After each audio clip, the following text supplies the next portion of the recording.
warm welcome to the ninth edition of the Goa Arts and Literature Festival here at the International Centre Goa in Dona Paula.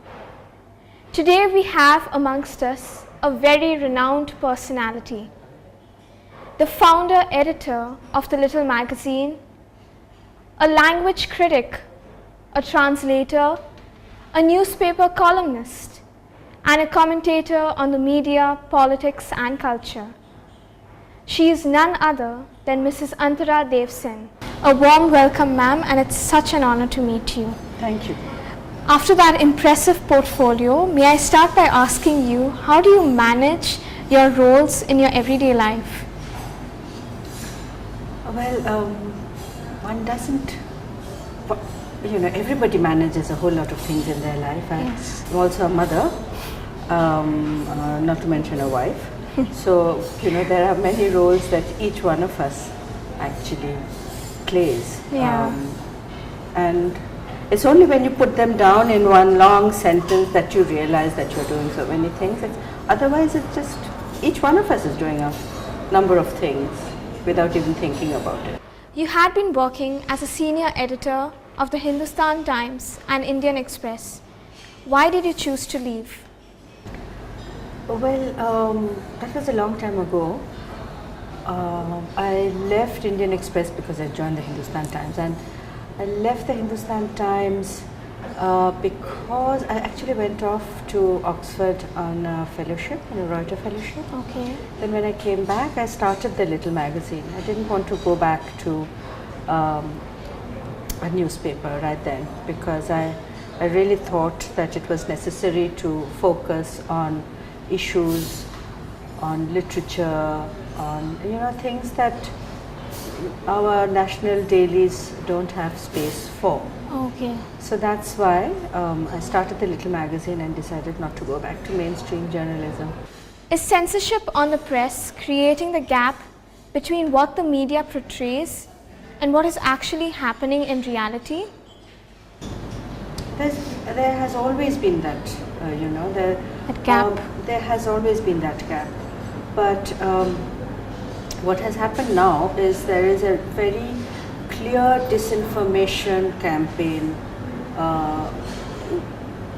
which is fueled by politics.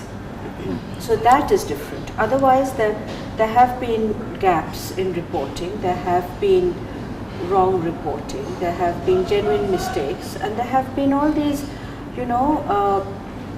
dark areas where no newspaper Wants goes. to go. Yeah.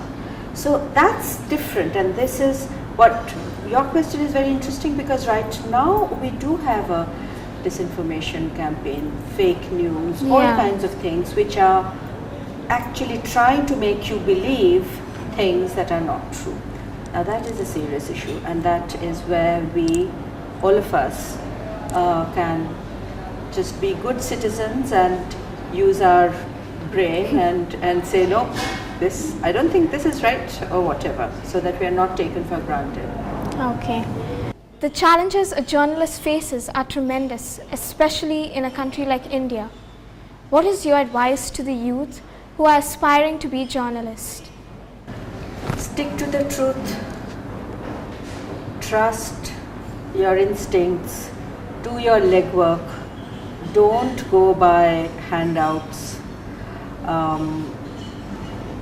and check, double check, triple check your data. That would make a great journalist. Use your brain. Yeah. Most importantly, whatever information you gather, check it, then use your brain. Try to understand what it means, what it signifies, what it means for us, what it means for the future. Okay. Having been a lady who has achieved so much, I'm sure you must have faced your own set of challenges and hurdles along the way.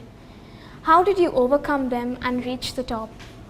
Well, I don't know whether to reach the top. I think each one of us, everybody has challenges to overcome in their own way, and we each devise our own ways of meeting challenges. Yeah, and everybody has that. It's just different situations, but I had a lot of advantages too. I had family support. I didn't have, a lot of people don't have family support. A lot of girls don't have the support of their husbands or their parents. So all the good things are also something that we should keep in mind. And I think basically overcoming challenges, yes, you just need to be very strong-willed about it. And you also need to know that what you're doing is right, because once you know that it's right and you're not doing any harm to anybody else, then I think fighting for what you think is right is Worthwhile. Absolutely. So ma'am, how was your experience at GALF so far? Lovely. I love coming to GALF. I've been coming ever since it was born, so to speak, and Bhai, that is Damodar, Muzo, and Vivek, and everybody, they've all been so devoted and so sincere about this that I really think GALF is one of the most worthwhile literary fests in India now. There are 101 literary fests right now, but I think GALF, because it is loyal, it's transparent, it is loyal to its focus. It's very focused on literature and the arts. It does not get waylaid by marketing gimmicks and a lot of that. So it's really wonderful. I think GALF is absolutely wonderful. Also, the fact that you have people, everybody putting in their 100%, whether it's Bhai or whether it's Vivek or whether it's Galileo or Ranganath, everybody is putting in their 100%, which is very, very important.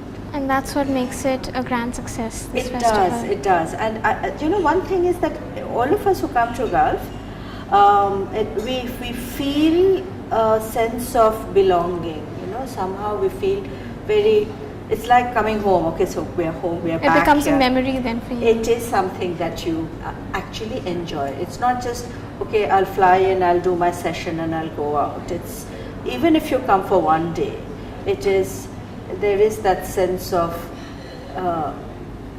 feeling comfortable, affection, seeing it grow and seeing how it is maturing. All of that. This year it's shorter than other years, but it's still as interesting and as wonderful. Yes. Well, thank you ma'am so much for taking time out of your busy schedule. Thank you, We really appreciate it. So that was Mrs. Antara Dev Sen at the Goa Arts and Literature Festival at the International Centre Goa. Stay tuned for more updates.